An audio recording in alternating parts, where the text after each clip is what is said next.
కొట్టమంట కొట్టాలి. ఒక భక్తి ఏమన్నా ఉందా అంటే భీముడిని ఎత్తాలు చేసి మాట్లాడుతుంటే భీమసేన వారు అర్థమా ఏమైనా పడిగాడు వాడుతున్నారా అని యథార్థం ధరించి గిరిగిరామని పైకి విసిరేస్తాడు.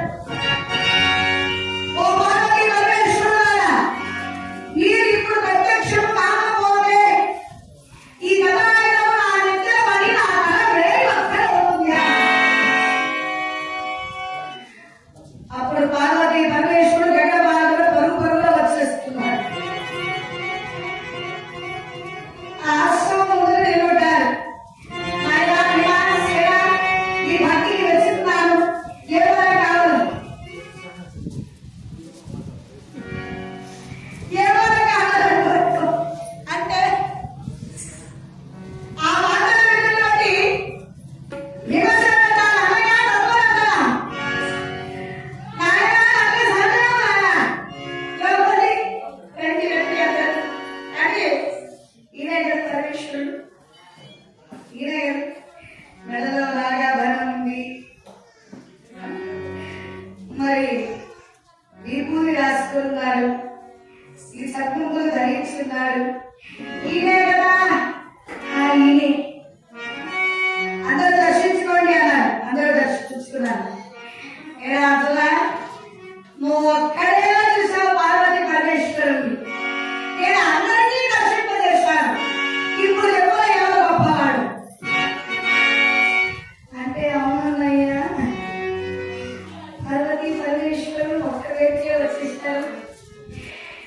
మరి భీమసేన ఎవరు కావాలి కోరుకుని ఆయన అన్నాడు, పరమేశ్వర రాబోయేటువంటి కౌరవ సంగ్రామంలో దుశ్శాసనుడు రొమ్ము చీల్చున్నాడు, నీవు నా ముందు ఆవరించి ఆ దుశ్శాసనుడు రొమ్ము చీల్చి నేను రక్తాన్ని తాగి ద్రౌపది శిరోజంబులకు పూసి ముడివేయాలి.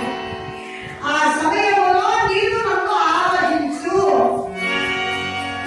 అని పరమేశ్వరుడి దగ్గర వరాన్ని తీసుకున్నాడు. తదాస్తు అలాగే అన్నాడు. అలాంటి సమయంలో ఇక్కడ మరి పార్వతీ పరమేశ్వరుడు అంతర్ధానమై వెళ్ళిపోయాడు. కృష్ణుడు అన్నాడు, చూశావా అర్జున, ఎవరు భక్తి వాళ్ళది.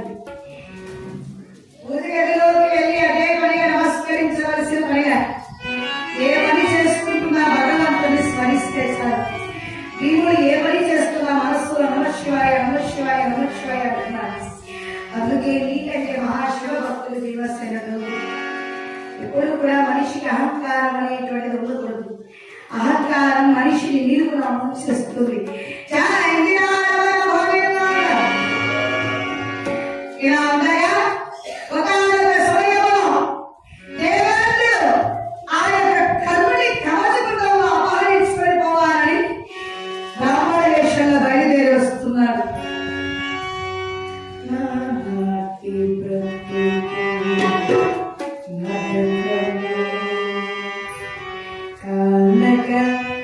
కన్నడి కైవలే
అశేశ్వర్య భోగవాక్యములు కల్పించాలని దగ్గరగా వస్తువాహనములు చెక్కులని సర్వదా మనస్ఫూర్తిగా స్వామి వారిని అమ్మవారిని మరి మరి ప్రార్థిస్తున్నాను.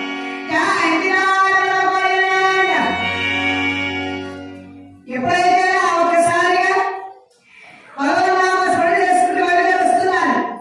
ఆ సమయంలో కర్ణుడు సూర్య భగవానుడికి అజ్ఞాన్ని సమర్పిస్తున్నారు. సూర్య భగవానుడు నాడు కన్నా దేవేంద్రుడు నీ దగ్గర కవచ కుండలములు గ్రహించడానికి వస్తున్నాడు. కవచ కుండలములు నీవు ఇవ్వకు ఆయన అన్నాడు. ఆ మాటలు వినుతుంటే కర్ణుడు అన్నాడు, అడిగిన వారికి లేదనకుండా ఇవ్వడమే కర్ణుని యొక్క ధర్మం.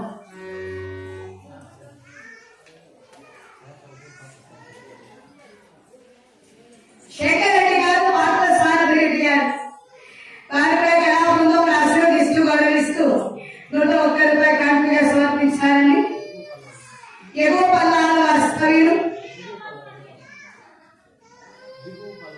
దిగువ పల్లాల వాస్తవ్యులు మరి వారి కుటుంబంలో భగవంతుడు సర్వదా కాచి రక్షించాలని అశేశ్వర్య భోగభాగ్యములు కల్పించాలని తరగతిగా వస్తువాహనములు చెక్కులని సర్వదా మనస్ఫూర్తిగా స్వామి వారిని అమ్మవారిని మరి మరి ప్రార్థిస్తున్నాను. అడిగిన వారికి లేదనకుండా ఇవ్వడమే నా ధర్మం కాబట్టి నేను కవచకుడులా అడిగితే ఇస్తాను అన్నాడు. ఇవ్వకుండా ఇస్తే నీ ప్రాణం పోతుంది అన్నాడు. ఎందుకు అంతగా తాపత్రయపడుతున్నారు మీరు అన్నారు. నేను నీ తండ్రినిరా, కుంతీదేవికి నాకును జన్మించినటువంటి వాడవరా నీవు. వివాహం కాకముందు కుంతీదేవికి నాకు జన్మించినటువంటి వాడురా. కాబట్టి నాయనా ముందుకే ఇలా చెబుతున్నాను, కవచ కుండలములు ఇచ్చినావా ఇస్తే తరువాత నీ ప్రాణములు కాపాడని ఎవరి తరము కాదు. అంటే ఏది ఏమైనా సరే అడిగిన వారికి లేదనకుండా ఇవ్వడమే నా ధర్మం కాబట్టి నేను ఇస్తాను అన్నాను. ఆనాడు కుంతీదేవి నా తల్లియా, పాండవులు నా తమ్ములా, ద్రౌపదిగా నా ఇంటి కోడలు వాడు ప్రభు పరామర్శించింది అని బోరుమని విలపించాడు కర్ణుడు. ఇక చేసేది లేక మౌనం వహించి దేవేంద్రుల కవచకుండలాలు గ్రహించడానికి మౌలి వేషంలో లాగా ఎదురైన ఆత్మానించి అడ్డపాత్యాన్ని పూజించాడు.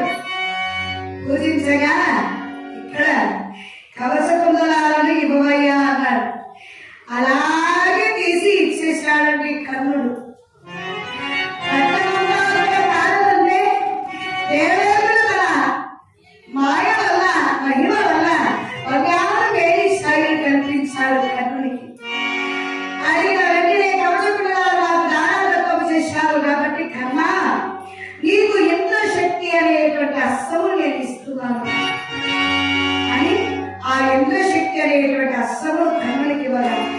ఈ అస్సము సరిస్తే వాడు ఎంతటి బలవంతులైనా ఈ అస్సము వాడిని సంహరించి తిరిగి నా దగ్గరకు వచ్చేస్తుంది, ఒక్కసారి పని చేస్తుందని చెప్పి దేవేంద్రుడు కవచకుండలాలు తీసుకుని వెళ్ళిపోయాడు.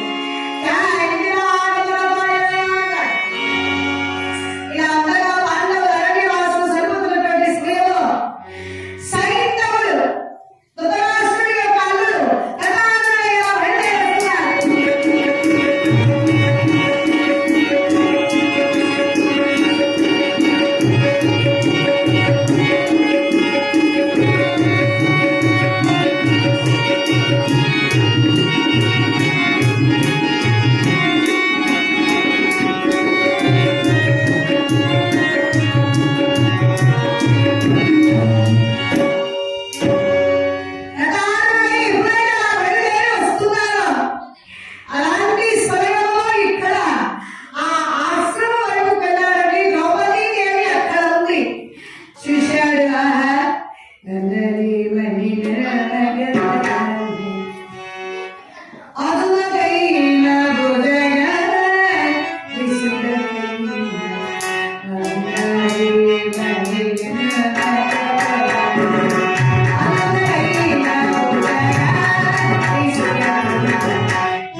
ద్రౌపది దేవిని తీసుకుని వెళ్ళన్నయ్యా అని పంపించేశాడు. ఆ సమయంలో ఇక్కడ సైంధవ ఏమిటిరా నీకు వారి వరుసలు లేదంట, నీకు చెల్లెలేని ద్రౌపది దేవిని పరామరిస్తావా? ఏమని శాస్త్రుడు పడవన్నారు. ధర్మరాజు వారు అన్నారు, సైన్యమును వదిలిపెట్టారా, వాడికి ఏదైనా జరిగితే మన చెల్లెలు దుస్తులు బాధపడుతుంది, వదిలిపెట్టాలన్నాడు. ఈయన ఇప్పటికీ శాంతం శాంతం శాంతం అని ఇబ్బంది తీసుకొచ్చాడు. అందుకు నేనేం చేయలేదు, తీసుకెళ్ళన్నయ్యా అని ద్రౌపదిని తీసుకెళ్ళి కూర్చున్నాడు అక్కడ. సాదేవా అన్న వస్తే చెప్పిన లేదా అలాగే అన్నయ్య అక్కడ ఇప్పుడు ఇంటి అల్లు కదా ఏం చేస్తావా అన్నాడు. మర్యాద చేస్తే బాగుంటుందన్నయ్యా. ఏమిటి మర్యాద? గుడ్డు తీస్తే బాగుంటుంది. మామూలుగా కత్తితో గుండి తీస్తే ఎక్కడైనా ఘాట్లు తగిలితేనే నొప్పేస్తుంది. ఎగి తగని గొడవలు తీసుకోవాలా అన్నారు. ఎగి తగని గొడవలు తీసుకోవచ్చు. అలా గుండు తీస్తుంటే చర్మమే లేచిపోతుంది, చర్మమే లేచేస్తుంది. అనుకుంటున్నారు సైన్యములు. బాబా వదిలిపెట్టే బాబా, కూర్చుంటే రాదు బాబా, పోయి రాదు అని ఆ గుడిని గీసాయి కూర్చుని పెట్టారు. ఇప్పుడు ఏం చేయాలా? సున్నం పూస్తే బాగుంటుందన్నయ్యా, గంధం పూస్తే సున్నగా ఉంటుంది, సున్నం పూయాలి అని సున్నం తెచ్చి బాగా సున్నం పూసారు. మంట ఎగిరిపోతుంది,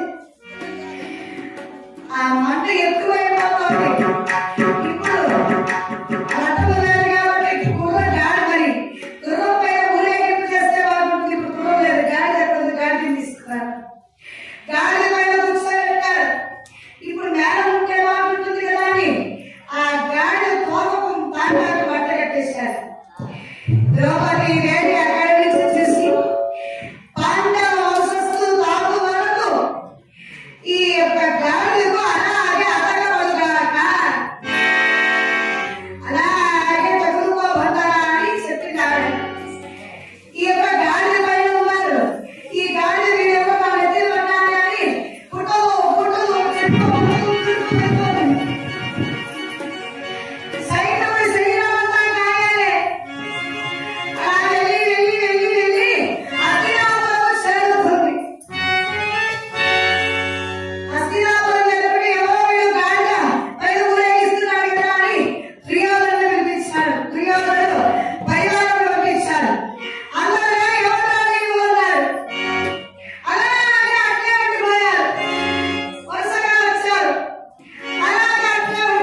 తిరిగి తిరిగి తిరిగి పండ్ల వరకు దాహం వేసింది. నాయన సహదేవ దప్పిగా ఉండి నీళ్ళు తీసుకుని రారా అన్నారు. సహదేవుడు వెళ్ళాడు, తిరిగి రాలేదు. నకులుడు వెళ్ళాడు, తిరిగి రాలేదు. అర్జునుడు వెళ్ళాడు, తిరిగి రాలేదు. భీముడు వెళ్ళాడు, తిరిగి రాలేదు. మరి చివరిగా ధర్మరాజు గారే వెళ్ళాడు. ఆ పొలాల దగ్గర అందరూ కూడా అలాగే ఉత్సవం పడిపోయి ఉన్నారు. తమ్ముడిని చూసి బాధపడి బాధపడి ఆయన కూడా అలాగే పడిపోయాడు. ఆ సమయంలో వేటాలకు వచ్చి చూస్తే పాండవులందరూ కింద పడిపోయి ఉన్నారని బయలుదేరి వెళ్ళి గాంధవ మహర్షిని తిరిగివేసేశాడు. ఇక ధర్మరాజు ఎదురుపడి తమ్ములను చూసి బాధపడి నీళ్లు తాగడానికి కొలంలో నీళ్లు తాగడానికి వెళ్ళాడు. బతము రూపంలో ఉన్న యక్షుడు ఆగమయ్య ధర్మాలన్నారా, ఇది పొలం నాది, నేను అడిగిన ప్రశ్నలకు సమాధానం చెప్పాలి. చెప్పకుండా తిరస్కరించినందుకే వీళ్ళందరూ ఇలా మోసలో పడిపోయారు. అంటే అప్పుడు నాకు చేతనైనంత వరకు నేను చెబుతాను అన్నారు. అయితే సూర్యుడికి నలువైపులా సంచరించువారు ఎవరు? దేవతలు అన్నారు. చేస్తానైనటువంటిది ఏది? గుడ్డు. నీటి యందు కడులు దంచి నిద్రపోవునటువంటిది ఏది? శాప. ఆకాశం కన్నా నిన్న ఎవరు? తండ్రి. భూదేవి కన్నా గొప్పది ఏది? తల్లి. తండ్రికి ఆత్మ ఎవరు? కుమారుడు. రోగికి నేస్తం ఎవరు? వైద్యుడు. ఆపదలు ఆడుకునేవాడు ఎవరు? స్నేహితుడు. మరి ఇలా ధర్మరాజు ప్రశ్నలు సమాధానాలు చెబుతూ ఉన్నారు. అయ్యా ధర్మరాజా, ప్రపంచంలో చిత్రాతి చిత్రమైన విచిత్రమైన చిత్రాతి చిత్రమైనటువంటిది ఏది? చచ్చిన వాడి దగ్గర బ్రతికిన వాడు ఏడవడు. మరణం.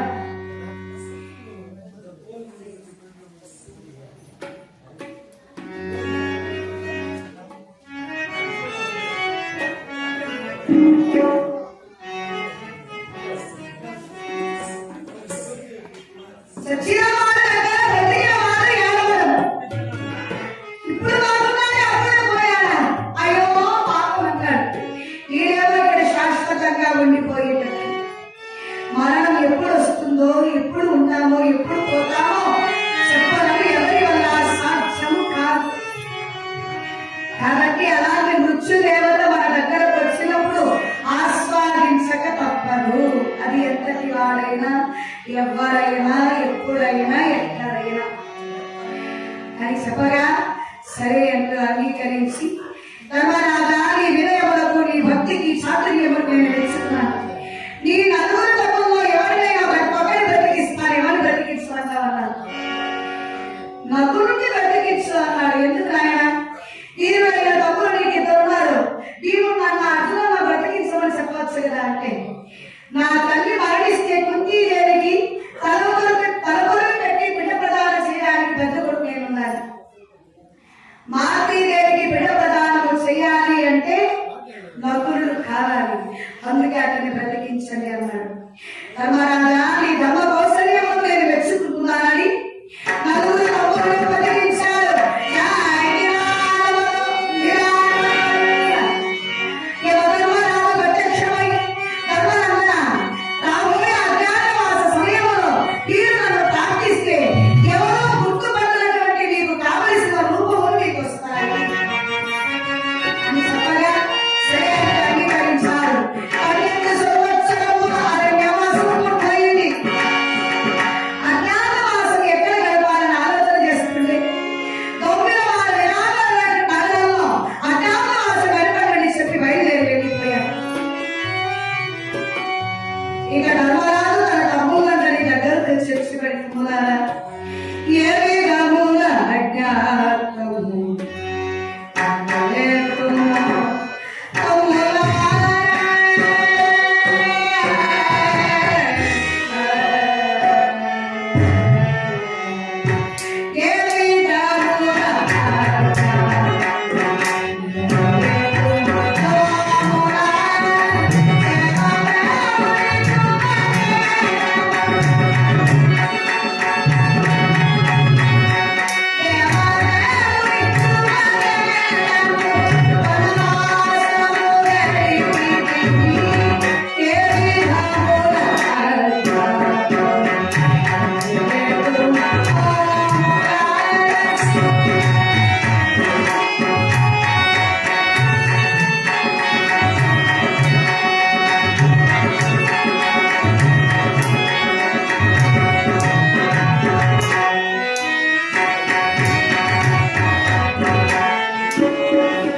చెంచుగూడి వాస్తవ్యులు జ్యోతమ్మ గారు వారు కూడా కళాబృందంలో ఆశీర్వదిస్తూ గౌరవిస్తూ కానుకలు సమర్పించారు. మరి వారిని వారి కుటుంబంలో భగవంతుడు సర్వదా కాచి రక్షించాలని, అశేశ్వర్య భోగవాక్యములు కల్పించాలని, జరగలిగిన వస్తువాహనములు చెప్పుకోవాలని సర్వదా మనస్ఫూర్తిగా స్వామి వారిని అమ్మవారిని వరి కూడా ప్రార్థిస్తున్నాం. ఆఖరికి ఒక నిమిషము కూడా తాగలేవురా, ఆవేశం వస్తే నేను దగ్గర ఉండి శాంత వచనము చెబితే గాని నీ కోపం చల్లాలి. అలాంటి నీవు అత్యంత వలసిన ఎలా చెప్తలేవు అంటే, అన్నయ్య నేను కూడా విరాట నగరంలో వంటలు చేయించు ఒక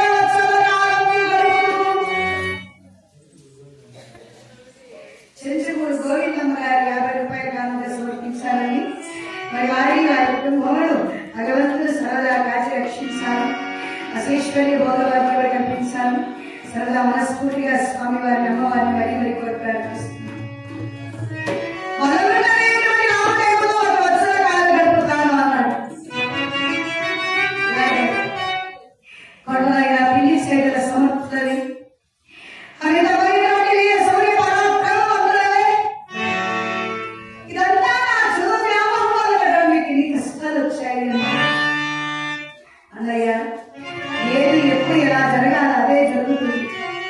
నువ్వేమీ దిగులు పడకన్నయ్యా అన్నాడు. మరి అర్జున, నీవు ఏ విధంగా అజ్ఞాతవాసాన్ని కలుగుతావు? ఆ ఊర్వశి శాప వృత్తాంతమంతా చెప్పి బృహత్కార అనేటువంటి నామదేవుతో ఆడాగాక మగాగాక ఆడాది వాడిగా నపుంసక రూపమును ధరించి 1 వత్సర కాలం గడుపుతాను అన్నాడు. సరే, నకుల సహదేవులు అలా మీరు నాయన అన్నారు. అనయ్య మేము కూడా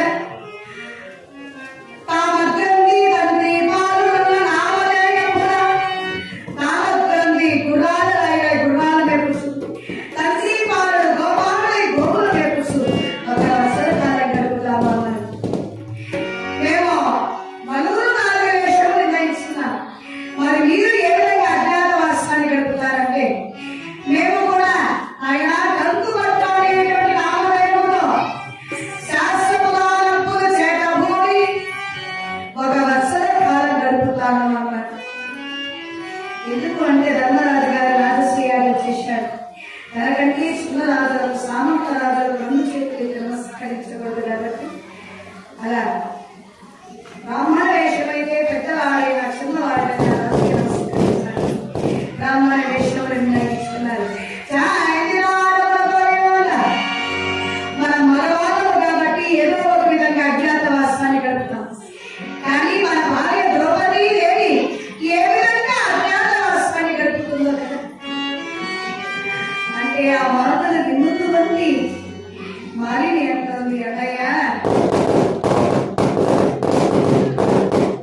మాలిని అంటుంది, స్వామి